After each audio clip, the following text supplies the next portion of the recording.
ஒரு காலத்தில் மனிதர்கள் மட்டுமல்ல, தேவதைகளும் தங்களின் சக்தியை நிரூபிக்க வேண்டிய ஒரு தருணம் வந்தது.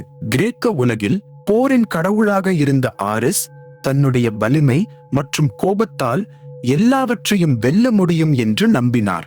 அதே நேரத்தில் இந்த உலகத்தின் மற்றொரு பக்கம் முருகன் தனது வேலை தாங்கி அமைதியாக நின்றார். அவர் போராளி மட்டுமல்ல, ஞானத்தின் வடிவம். ஒரு நாள் இந்த இரு சக்திகளும் ஒரு மறைமுகமான யுத்தத்தில் சந்தித்ததாக புராணங்கள் சொல்கின்றன. ஆரிஸ் கோபத்துடன் தாக்கினார். அவரது சக்தி அழிவை மட்டுமே கொண்டு வந்தது. ஆனால் முருகன் அமைதியாக இருந்தார். அவரது வேல் வெளியில் இருக்கும் எதிரியை மட்டும் அல்ல, உள்ளே இருக்கும் இருளையும் வெல்லும் சக்தி. ஆரிஸ் மீண்டும் மீண்டும் தாக்கினார். ஆனால் முருகன் ஒவ்வொரு முறையும் அவரது தாக்குதலை ஞானத்தால் மாற்றினார். இறுதியில் ஆரிஸ் உணர்ந்தார், உண்மையான வெற்றி எதிரியை அழிப்பதில் இல்லை, அதை புரிந்து கட்டுப்படுத்துவதில் உள்ளது. அந்த தருணத்தில் முருகன் ஒரு போராளி அல்ல, ஒரு குருவாக மாறினார். இதுதான் இந்த கதை சொல்லும் உண்மை.